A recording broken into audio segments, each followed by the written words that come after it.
한국의 과학자가 사실 전 세계 반도체 산업에 중요한 역할을 하신 분이 있어요.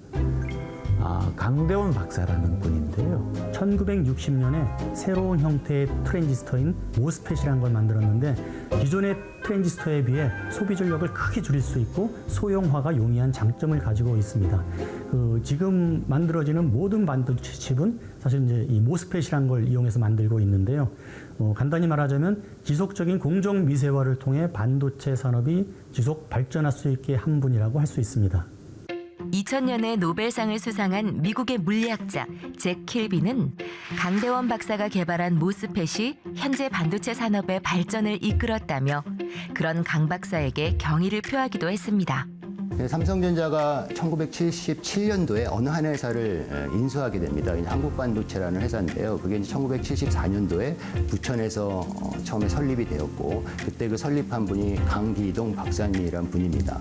그래서 이제 77년도에 삼성이 그걸 인수하고 그 당시 삼성반도체 부천 공장이 되는데요. 그래서 처음 한국반도체를 만들었던 강기동 박사님도 이제 의미가 있다고 보고요. 1980년대에 삼성전자의 고 이병철 회장께서 일본에서 반도체를 제조했던 그런 공장들의 장비를 들여다가 한국에서도 반도체를 개발하고 연구하는 것들이 최초로 시작됐고요. 강동호 박사님도 미국 AT&T 벨랩에서 마이크로 프로세서 개발에 아주 주도적인 역할을 하셨고요. 카이스트에 오셔서 총장도 하셨고요. 한국이라는 불모지에서 이렇게 세계적으로 유명한 반도체 사업들이 나오기까지 굉장히 많은 분들이 기여를 하신 걸로 그렇게 생각을 하고 있고 제작부터 지금까지 계속 해오시지 않았나 그거 되게 감사하고 존경하고 있습니다. 이런 반도체 역사를 기반으로 우리나라는 2013년 이후 지금까지 반도체가 계속해서 단일 품목 수출 1위를 지키고 있는데요. 국가별 반도체 시장 점유율을 보면 우리나라는 미국에 이어 시장 점유율 2위를 지속하고 있습니다. 특히 메모리 반도체는 전 세계 공급 물량의 60%를 우리가 공급하고 있습니다. 우리 제조가 문제가 생기면 전 세계 전자제품 공급망에 문제가 생길 겁니다. 대만도 마찬가지입니다. 그래서 우리는 전 세계의 이 반도체 공급의 20% 이상 하고 있고 메모리 반도체는 60% 이상 하고 있는 국가 경제도 굉장히 중요한 역할을 하고 있습니다. 삼성이나 SK 하이닉스처럼 선도적인 소자 업체들의 활약이 눈부신 반면에 이들 소자를 만드는 데 사용하는 장비, 이들 장비를 만드는 데 쓰이는 부품, 소자를 만드는 데 쓰이는 재료 등을 제조하는 글로벌한 제조업체가 없다는 게 크게 아쉬운 부분입니다. 뿐만 아니라 최근에 중요도가 높아지고 있는 패키징, 테스트 분야는 아직은 크게 두각을 나타내는 업체가 없죠. 팹리스도 마찬가지고요. 어떤 한쪽 면으로 바라봤을 땐 대한민국이 반도체 강국이 맞지만 전체를 아울러서 전체 그 세계 시장을 봤을 때는 과연 이제 한국이 1위가 아닌 2위 또는 3위라고 얘기를 하고요. 1위가 아니라고 실망할 것은 아니고요. 그다음에 1위가 아니라고 포기할 것도 아닙니다. 미국이 전 세계 공급량의 50% 이상을 공급하고 있습니다. 제조는 잘 못해도 설계를 잘합니다. 설계에 대한 부가가치가 높으니까 미국의 엔비디아, 인공지능 반도체 설계를 잘하는 나라예요. 그 외에도 퀄컴, 브로드컴 뭐 이런 회사들이 전 세계 이 반도체, 특히 시스템 반도체를 주도하고 있고요. 그 회사들이 설계하는 그 반도체가 전 세계 공급량의 70%를 공급하고 있습니다. 반대로 이걸 제조한 나라가 누구냐? 대만이에요. 미국에서 설계해서 대만이 제조해 줍니다. 한국은 아까 20%라 그랬는데요. 메모리 반도체를 60% 공급하기 때문에 전체로 나누면 한 20% 공급을 합니다. 그중에 우리 삼성전자, SK 하이닉스가 주로 이제 그걸 제조해서 공급해 주는 기업이고요. 그 나머지 대만은 제조를 잘하는데 자기 제품이 많지 않습니다. 일본, 유럽, 중국도 아직 규모가 많지 않아요.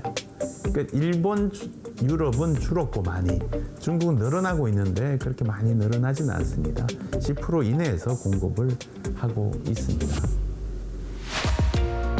눈앞에 보이는 수치와 현황만을 놓고 본다면 당장은 긍정적인 회로를 돌릴 수 있겠지만 그렇다고 이대로 안주하기에는 세계 반도체 기술 시장의 변화가 너무 빠릅니다. 주요 국가들의 반도체 주도권 전쟁은 이미 시작됐기 때문이죠. 근데 이제 반도체는 메모리뿐만이 아니라 소위 메모리가 아닌 비메모리라고도 하고요. 그 다음에 시스템 반도체라고도 하고요. 또 SOC라고도 하는 여러 가지 용어로 불리는데요. 그러니까 메모리 이외에 그 반도체 비메모리라고 하는 거에 시장이 훨씬 더 큽니다. 근데 이제 우리는 메모리 분야에만 좀 더 집중적으로 잘하고 있어서 요즘 많이 말 나오고 있는 생성형 AI 또는 인공지능 반도체에도 우리가 많은 노력을 하고 있어서 곧 시장 점유율을 확대할 것으로 예상은 되지만 아직까지는 좀 미비한 부분이 있어서 이에 대한 투자와 함께 노력이 절대적으로 필요하다고 생각이 됩니다. 이렇게 중요하고 또 글로벌 경쟁이 치열한 반도체. 그럼 어떻게 만들어지고 어떻게 구성되어 있는지 알아볼까요?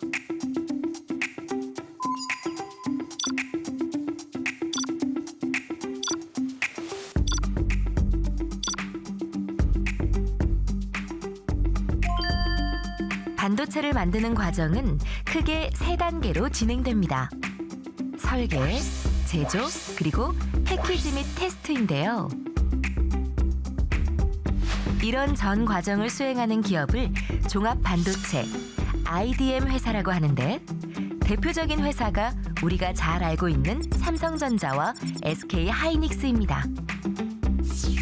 이 두 기업을 필두로 수많은 반도체 회사들이 각자의 역할을 분담하면서 우리나라 반도체 산업을 이끌어가고 있습니다. 설계를 담당하는 팹리스 기업을 시작으로 제조를 위탁받아 반도체를 생산하는 파운드리 기업, 생산된 반도체의 패키지 및 테스트를 진행하는 오사트 기업까지 톱니바퀴처럼 맞물려 각자의 역할을 잘 해내고 있는데요. 그 기업들을 만나볼까요? 어떤 제품이든 그 제품을 만든 기획자가 있듯이 반도체 산업의 기획자는 바로 팹리스 기업입니다. 우리나라에서 처음으로 전력관리 직접 반도체라는 분야를 처음으로 시작한 회사입니다. 제일 힘들었던 것은 우리가 이걸 할 때 이걸 해본 사람들이 없었어요, 한국에. 그래서 그나마 여기에 가장 근접해서 하던 이제 우리 인력들 일부가 이제 저와 같이 팀이 돼서 이제 시작을 했고요. 하나하나 저희들이 다 이걸 이제 개발하고 쌓아서 올라온 거죠. 그 과정이 길었습니다. 굉장히 중요한 거는 인력이 너무 모자라요. 반도체 쪽에 정말 우리 좋은 인력들이 많이 필요합니다. 특히 저희가 하는 분야는 이게 와인하고 같아요. 1, 2년 해가지고 되는 게 아니라 하면 할수록 경험이 쌓이면서 더 경쟁적이고 앞서가는 제품을 개발할 수가 있습니다. 오랫동안 이 분야에서 경쟁력 있는 기업으로 성장해왔지만 인력 부족에 대한 아쉬움은 여전히 해결해야 할 과제로 남아있다고 합니다. 반도체 쪽 같은 경우에는 한국 사회에 개발자들이 이렇게 많이 있는 게 아니고 전문가들이 또 대부분 큰 기업 쪽으로 쏠리는 현상들이 발생하다 보니까 중소 중견 기업들 중에서 기술력을 가지고 있는 회사들은 실질적으로 그 인재를 채용하는 데 있어서 약간 어려움들이 있습니다. 그래서 그걸 채용하기 위해 가지고 많은 노력을 경주하고 있는데요. 젊은 인력들의 편중 현상으로 인한 어려움도 있지만 회사의 이름보다는 내실과 미래를 보고 입사해 매일 보람을 느끼며 일하는 반도체 연구원들도 많이 있습니다. 저희는 실제 회로를 정확하게 동작하는지 여부를 이제 제대로 판별하고 잘못 동작하면은 그거를 수정하고 앞으로 어떻게 개선해 나갈지 확인하는 부서입니다. 저희 배터리에서 충전 상태라든지 주변 온도라든지 아니면 이제 소모 전류라든지를 계산을 해서 사용자들이 쉽게 배터리 상태를 확인할 수 있도록 하는 지금 칩을 만들고 있습니다. 제일 뿌듯할 때는 칩을 만들고 이제 고객한테 나가기 전 단계 이제 양산 단계라고 부르는데 이제 양산 승인이 났다고 하면은 어느 정도 이제 이 제품이 산업이나 고객한테 가도 되겠다라고 판정을 받는 거라 아무래도 그때 제일 인정받는 기분이 들어서 제일 기분이 좋은 것 같습니다.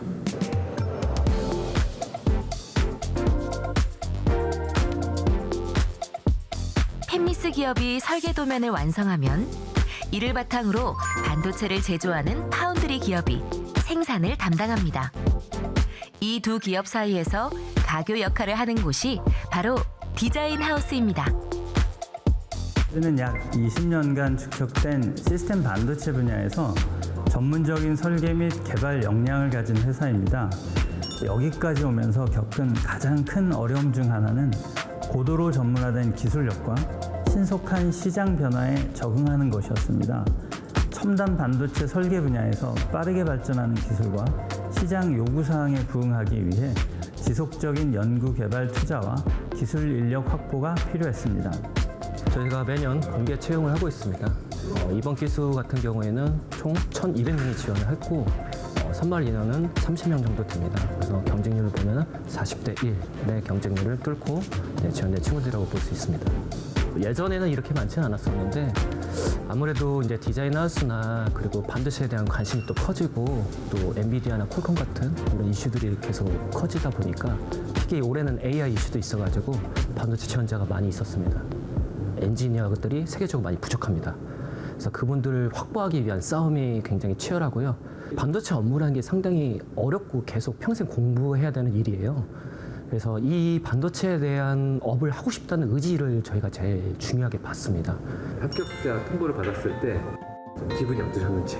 운이 좋게도 합격을 하게 되어서 입사 전부터 피지컬 디자인이라는 분야가 정말 마음에 들었었는데 제가 모든 과정을 이제 처음부터 끝까지 하면서 마무리를 할 수 있다는 것 자체가 이것이 영광이 아닌가라고 생각을 해서 전국에서 제가 인정받을 수 있는 그런 엔지니어가 되고 싶습니다. 네, 안녕하세요. 저는 이제 올해 30살이고요. PD로 근무하고 있는 권영만이라고 합니다. PD는 이제 피지컬 디자인의 약자로 레이아웃 설계를 담당하는 역할을 하고 있습니다. 그래서 어떻게 보면 글로 써져 있는 것을 저희가 실제 게이트 레벨로 변환을 해서 실제 트랜지스터가 설계 도면에 어디에 배치가 되고 배선됐을 때 가장 높은 퍼포먼스를 낼 수 있는지 등등을 이제 시뮬레이션하고 그걸 설계 도면으로 제작을 해서 파운더리에 제공하는 역할까지 하고 있습니다. 아무래도 그 작은 칩이지만 그 세계에는 굉장히 미세한 기술들이 다 집약되어 있잖아요. 제가 알기로 최근에 엔비디아 칩 같은 경우에는 트랜지스터 개수가 2080억 개 이상이 한 칩에 들어가 있다고 하는데 이제 저희 업무만 따지더라도 그 2080억 개의 트랜지스터들을 어디에 배치하고 배선했을 때 가장 그 퍼포먼스가 좋을 것인지 이런 것들을 하려면 굉장히 높은 기술력을 요구할 수밖에 없고 복잡한 기술들이 모여 있다 보니까 좀 배우는 것만큼도 진화되는 기술들이 많아서 계속 배울 것들이 끊임없이 생기거든요. 그래서 세계 중요한 산업의 최전방에서 일하고 있다는 데에서는 굉장히 큰 자부심을 가지고 있고 사실 제가 느끼기로는 바깥에서 공부할 수 있는 것보다 들어와서 공부하는 게 99% 이상이라고 생각을 하거든요. 그래서 모르시더라도 많이 좀 반도체에 관심을 가지시고 시도를 해보셨으면 좋겠습니다. 또 다른 반도체 디자인 하우스 기업으로 가봅니다. 파운드리 공정의 다양한 디자인 경험과 전문성을 바탕으로 시스템 반도체를 개발하고 생산하는 데 필요한 모든 솔루션을 제공하고 있습니다. 팹리스라는 게 팹이 없다는 뜻이기 때문에 말 그대로 공장이 없는 기업들인데 저희들도 팹리스고 나중에 고객들도 팹리스인데 저희들은 파운드리에 최적화하는 작업을 저희 회사가 하고 있다라고 보시면 될 것 같습니다. 팹리스와 파운드리 간의 소통을 원활하게 하고 설계 오류나 생산 문제를 최소화하는 일을 하는 이곳의 인재를 만나볼까요? 저는 이제 대학 때 아르바이트를 이제 특이하게 그 드론 강사를 했었어요. 근데 드론 강사를 할 때 커리큘럼 같은 거 기획하고 그거를 이제 실제로 가르치기 위해서 연구를 좀 했었는데요. 그때 드론 제어를 이제 담당하는 핵심 부품이 반도체 칩이었어요. 그래서 이것들은 제가 다 공부해도 알겠는데 반도체 칩은 어떻게 만드는지 잘 모르겠는 거예요. 그래서 독학도 해보고 다른 이제 대학원 이런 데서 수강도 좀 해보고 현재 회사에서 일하고 있습니다. 아무래도 난이도도 어렵고 힘들 때가 이제 있긴 한데, 예. 그래도 반도체 설계라는 직무 자체가 굉장히 세계적으로 메리트가 있는 엄청난 산업이고, 엔지니어들이 다 그렇듯이 제가 설계한 어떤 제품이 실제로 나와서 어떤 제품에 들어가서 실제로 잘 동작을 했을 때, 그럴 때 가장 큰 보람을 느낍니다. 반도체 설계 이후 삼성전자나 SK 하이닉스 등의 팹을 통해 생산된 반도체 웨이퍼는 엄격한 테스트 과정을 거친 후 패키지 공정에 들어가는데요. 이 기업에서 꿈을 펼치는 사람들을 만나봅니다. 반도체 전체 제조 공정을 보면 첫 번째 웨이퍼가 만들어지면 그 웨이퍼가 셋 파운드리라는 곳에 공장에 들어가서 위에 이제 회로들이 형성이 되게 됩니다. 그 이후에 저희 같은 이제 후공정 업체에 와서 웨이퍼에 있는 그 전체 큰 웨이퍼를 잘라서 작은 칩으로 만든 다음에 그것을 이제 외부 회로와 연결시켜서 우리가 평소에 보는 검정색 IC 칩을 만들게 되고요. 그 공정을 저희가 담당하고 있고, 그 이후에는 저희는 이제 제품을 노트북 메이커라든지 아니면 휴대폰 제조 공장에 납품을 하게 됩니다. 이제 손톱만한 실리콘 칩 그 자체는 약하기 때문에 그거를 이제 패키징, 포장을 플라스틱 같은 걸로 포장을 해서 열에도 견디고 이제 충격에도 견디고, 지금 패키징이 단순히 이제 포장하는 그 기능 자체를 넘어서 이제 디바이스 자체를 훨씬 더 효율적이고 아주 강력한 그런 기능을 가지게 만드는 기술이라고 보셔도 되겠습니다. 테스트 공정은 반도체 칩이 설계한 대로 이제 작동을 하는지 우선은 파이널 테스트라고 그래서 이런 부분들이 스킵이 되거나 했을 경우에는 이제 불량이 발생할 수 있기 때문에 이제 가장 마지막 단, 고객사에 나가기 전에 마지막 단 이제 공정이라고 보시면 될 것 같습니다. 제가 2002년도에 19살 때 입사를 했습니다. 19살 때. 어디 대학교도 가지도 않았고요. 고등학교 취업으로 이 회사를 택했습니다.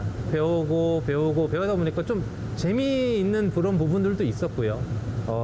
그거를 하면서 느꼈던 거지만 이제 19살 때에 들어왔기 때문에 대학교에서 또 배울 수 있는 것들이 있지 않습니까? 근데 그런 부분이 좀 부족하더라고요. 그래서 40살이 되는 해에, 이번 해에 2월 달에 한국폴리텍 대학교의 메카트로닉스과를 졸업을 했습니다. 2년제 수료를 했어요. 그러면서 좀 부족한 것들을 좀 채워진 것 같고, 여러 대학교들이 지금 반도체 과들을 많이 만들고 있습니다. 근데 거기에 이제 반도체를 배우기 위해서 오는 사람들이 많이 적다고 하더라고요. 꿈과 희망을 가지고 목표의식을 가지고 좀 도전을 많이 해봤으면 좋을 것 같습니다. 이렇게 대한민국 반도체 산업 현장에는 각 산업 특성에 맞는 역할을 서로 분담하고 있고, 그 중심에는 뛰어난 인재들이 있습니다. 하지만 대만과 중국 등 다른 아시아 국가들과 비교해보면 국내에서 배출되는 반도체 관련 학위 인력 부족 현상은 여전히 크다고 합니다. 대만 같은 경우는 이제 우리와는 조금 다르게 과장을 하자면 대만의 유일한 산업이다 이렇게 볼 수 있을 정도로 굉장히 큰 산업인데요. 그러다 보니까는 거의 모든 대학에 반도체 학과가 있는 것이 사실입니다. 근데 우리나라는 좀 상황이 다른 것이요. 반도체도 우리나라 제일 큰 산업 중에 하나긴 하지만 자동차, 조선, 이런 철강 등 다른 산업들도 세계에서 굉장히 큰 우위를 점하는 세계 1, 2위를 다투는 산업들이 많습니다. 하지만 그 반도체에 좀 특화된 교육을 이제 할 수 있는 건 이제 좋을 것 같긴 한데요. 이제 저희가 보통 반도체는 종합 예술이라고도 합니다. 전자전기공학, 화학공학, 재료공학, 그다음 물리, 화학, 심지어 컴퓨터, 소프트웨어, AI 학과까지 다양한 그런 학과에서 배출된 인력들이 반도체 산업에서는 필요합니다. 사람이 많이 부족한 건 사실이고요. 부족하다는 게 전체 총량도 있습니다만 분야별 여러 분야가 있기 때문에 거기에 빠진 분야들이 되게 많이 있습니다, 실은. 그래서 그것들도 고려해서 또 잘하고 있고 사람들이 좀 있는 분야도 계속 키워줘야 되거든요. 그런 전략이 필요하다고 생각하고요. 두 번째는 이 경험을 충분히 쌓을 수 있는 그 인재 양성이 되게 중요하다. 반도체 강국인 반면에 반도체 산업을 배우기 위한 주변 학문들에 강한 거죠. 예를 들면 전자나 컴퓨터, 그다음에 뭐 재료 이런 부분의 학문에 강한 거지 반도체 산업에 대한 부분에 강한 게 아니에요. 그 부분 중에서도 특히나 제조 공정이나 설계 관련된 부분에 대한 전담하시는 교수님이나 학교들은 많은데 소부장 관련된 부분이나 반도체 칩을 만드는 생산하는 부분에 대한 것들을 가리키는 학교는 많이 없기 때문에 다른 이제 대만이나 일본 같은 반도체 칩을 직접 만들거나 생산하는 미니팹들을 만들어서 구성하거나 이런 것들을 지원해주는 나라에 비하면 반도체 관련된 교육이 많이 부족한 것은 사실입니다. 이런 상황 속에서 실무 중심의 반도체 기술 인재를 양성하는 반도체 특화 전문대학이 있는데요. 이곳의 학생들은 이론과 실습을 통해 현장의 지식을 배웁니다. 반도체를 제작하기 위한 직무가 각 학과마다 있는 국내 유일한 반도체 특성화 대학입니다. 제가 기업체에 있었을 때, 선임 연구원으로 있었을 때 그 후임 연구원들에게 뚜렷한 동기 그리고 확실한 목표를 제시해 주었더니 좀 후임들이 열심히 하는 것을 지켜보았고요. 그래서 우리 청년들에게 용기, 도전, 가능성 이런 것들을 잘 지도해주면 사회에 꼭 필요한 청년들이 될 수 있을 것 같아서 그걸 지도해주기 위해서 지원을 하게 되었습니다. 열정이 넘치는 교수진과 의욕이 넘치는 학생들이 만나 반도체의 다양한 분야를 공부하고 졸업생들은 반도체 산업의 여러 분야에서 실력을 발휘할 수 있는 인재로 성장합니다. 현직에서 오래 일하다가 오신 분들이 많기 때문에 지금 반도체 현 트렌드에도 밀리지 않게 다 알고 계셔서 그런 거를 바로 옆에서 배울 수 있다는 점이 크고 또 이제 실습 장비들이 잘 갖춰져 있어서 실제 이제 장비를 만져볼 수 있다는 점, 그 점이 이제 큰 것 같습니다. 자기가 뭔가를 만들다거나 아니면 성취감에 있어서 일을 많이 중요시하는 사람들이 있다면은 되게 적극 추천을 해주고 싶기도 하고 앞으로도 반도체는 진짜 계속 필요한 분야여서 미래에 대한 걱정 이런 건 없이 과를 지원해도 되게 좋지 않을까 싶습니다. 학생들은 굉장히 열정적입니다. 그럼 그 친구들은 목표가 명확하고요. 그렇기 때문에 하고자 하는 거를 제시했을 때는 그 친구들의 본인의 메리트가 된다면 굉장히 적극적으로 뛰어들어서 열심히 하려고 합니다. 이렇게 대한민국 반도체 인재 양성 확대를 위해 국가 차원에서도 반도체 특성화 대학, 대학원과 같은 다양한 인력 양성 사업을 통해 그 힘을 보태고 있다고 하는데요. 반도체 같은 경우는 인력이 굉장히 중요합니다. 이제 전문적인 인력 양성을 하는데 게으르면 안 될 것 같고요. 또 정부의 정책이나 이런 것들이 반도체 산업에 큰 영향을 미칩니다. 다행스럽게 2022년부터 정부가 인력 양성 사업의 양을 늘렸습니다. 왜냐하면 배출되는 절대량을 늘리려면 학교에다 지원을 해야 되니까 학교에 지원하는 프로그램을 많이 늘렸어요. 실제 우리는 어떤 사람이 필요하냐면 반도체 하는 사람이 필요합니다. 즉 반도체를 전공하는 사람이 필요하고요. 반도체를 전공했다라고 하는 의미는 바로 반도체 분야의 어떤 목적에 맞는 그런 교육을 받은 사람들이고 그런 과정을 이수한 사람들입니다. 집중적인 투자도 좋지만 저희가 그 범위를 스펙트럼을 좀 넓혀서 고등학생부터 전문대, 대학교, 석사, 박사 과정까지 분업화돼서 기술을 배울 수 있고 학업을 배울 수 있는 시스템을 갖추고 학생들의 집중적인 투자를 해주는 게 좋을 것 같고요. 전문가들은 높은 기술력과 전문성을 가진 인재를 육성하기 위해서는 산업계의 적극적인 참여가 필요하다고 강조합니다. 대학에서 접하기 어려운 분야, 더욱 성장이 필요한 분야에 집중해 기업과 함께 반도체 교육을 지원하고 있는 교육기관이 있다고 하는데요. 한번 만나볼까요? 한국반도체 아카데미는 산업계가 직접적으로 교육과정에 참여해서 반도체 분야에 필요한 인력을 양성하는 그런 교육 훈련을 지원하는 곳이라고 말씀드릴 수 있을 것 같습니다. 다만 반도체 공정에 대한 부분보다는 산업에서 좀 더 성장이 필요한 반도체 소부장 관련된 교육이나 패키징이나 테스트와 같이 후공정에 대한 교육들, 그리고 파운드리와 맞닿아 있는 어떤 설계 교육 과정들을 저희가 모두 정리해서 필요한 교육생들에게 지원하고 이를 토대로 하는 산업의 인력으로 성장시키는 역할을 하고 있습니다. 반도체 장비 회사에 취업을 하게 되면 기구 설계라는 직무로 일을 하게 될 텐데 그거를 미리 체험해보는 과정의 교육이라고 생각해 주시면 될 것 같습니다. 궁극적인 목적은 아무래도 엔지니어, 소부장 엔지니어를 육성하는 게 가장 큰 목적을 두고 있고요. 소부장에 대한 그 기술 개발도 많이 필요하고 인력도 많이 필요한데 취준생들을 그 기업하고 연결시켜서 좀 더 도움이 될 수 있게끔 하는 취지가 마음에 들었고, 이 업계는 사실 학교에서 경험할 수 없는 내용들이 많습니다. 그래서 실제로 반도체 취업을 고민을 해도 적응하기가 좀 어렵거든요. 저도 신입사원 때 그런 어려움들이 좀 많이 있었기 때문에 제가 그러한 내용을 스터디하고 공부했던 내용들을 기반으로 학생들이 좀 더 쉽게 이 업계를 좀 적응했으면 좋겠다는 생각이 들어서 그런 내용들을 가지고 강의를 하고 있습니다. 이번 수업은 그 전력 반도체 패키징 후공정에 대해서 인력 양성 교육을 실시를 하고 있는데요. 학생들이 상당히 관심이 많고 적극적으로 지금 수업을 듣고 있습니다.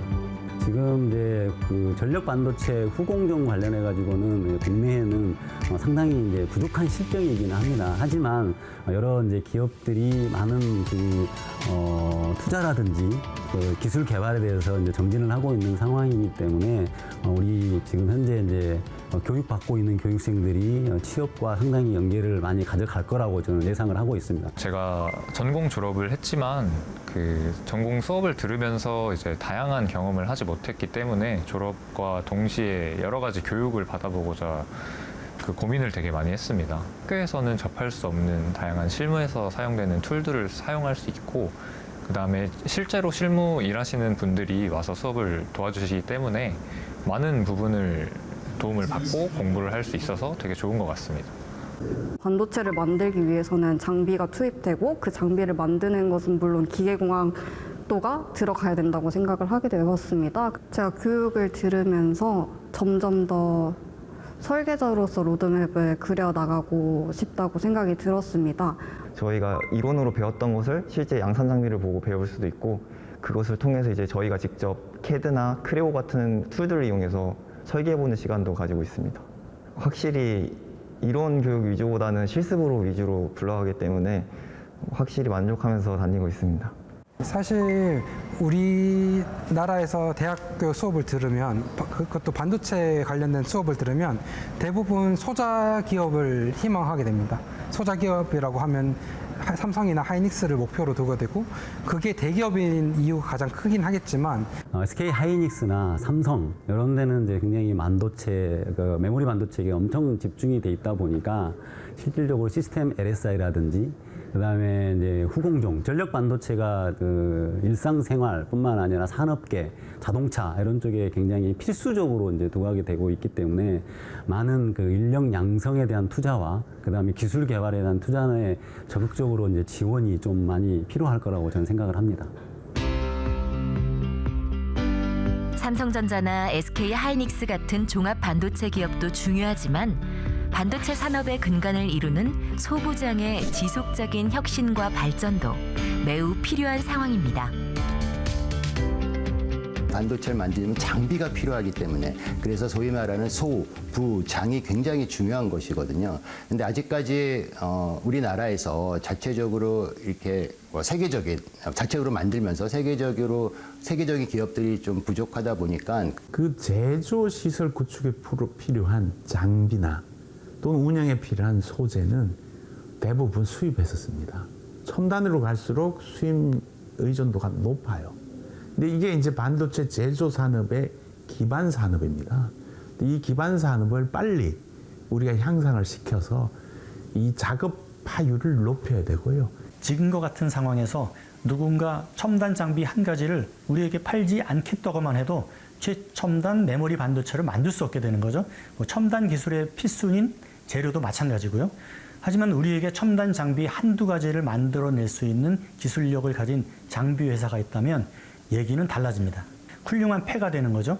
우리나라는 이제 벌써 선진국이 됐기 때문에 인건비가 많이 올라와 있어서 제조를 하기에도 합당치 않은 나라로 되고 있는데 이런 소부장 관련된 바로 기반 기술이 되는 산업이 부족하기 때문에 미국하고 일본 같은 경우는 반도체 산업이 발전하면 발전할수록 많은 마진을 차지할 수 있는데 우리 같은 경우는 많은 번 돈을 다 소부장 기술들을 갖고 있는 업체들한테 주고 기술력도 점점 떨어지고 제조력도 떨어지는 어려운 상황이 되는 거죠. 그래서 개발을 하고 소부장 기술에 관련된 중소업체들을 개발을 하면 아까 말씀드렸던 우리 새로 커가는 기업들을 같이 공생할 수 있는 좋은 시너지가 날 수 있을 것 같습니다. 오늘도 현장 곳곳에서 세계 반도체 기술의 심장을 뛰게 하는 많은 반도체 사람들이 있습니다. 사실 올해 결혼을 했는데 이제 와이프나 나중에 나올 애기한테 당당히 핸드폰을 꺼내서라든지 아니면 이제 뭐 다른 노트북을 꺼내서라든지 아빠가 만든 칩이나 남편이 만든 칩이 여기에 다 들어갔어 라고 할 수 있는 제품을 만들어 보는 게 꿈입니다. 아직 제 나이대에 제가 거창한 꿈을 꾸고 있지는 않지만 지금 배우는 과정을 통해서 협업 기업에 취업을 하고 이제 뛰어난 엔지니어가 돼서 이 분야에서 이제 필요로 하는 사람이 되는 것이 꿈입니다. 너희들이 선택한 게 맞았지 않냐? 라고 물어보고 싶어요. 그리고 그 선택이 굉장히 현명한 선택이었고 그 현명한 선택이 되기 위해서 같이 노력해줘서 너무 고맙다고 얘기해주고 싶습니다. 반도체라는 이름만 들어도 설레는 사람들. 처음부터 이 길을 확신한 사람들. 그리고 뒤늦게 뛰어들어 누구보다 열심히 꿈을 쫓는 사람들. 이 모든 분들이 바로 한국 경제의 중심 K반도체의 주역입니다. 대한민국의 미래? 저한테는 기회, 결국 나 자신이다. 나의 인생이었다. 성장, 굉장히 소중하고 또 계속 소중히 키워가야 될 존재. 제 인생이 저의 인생이라고. 인생이죠. 경험이라고 생각합니다. 청춘이라고. 자부심인 것 같습니다. 열정입니다. 종합예술이고 밝게 비춰줄 수 있는 길이 열릴 수 있는 태양이다. 신산업의 꽃이다. 제 일상이라고 생각합니다. 반도체는 대한민국 청년의 미래라고 생각합니다. 한국 반도체 화이팅! 화이팅! 화이팅!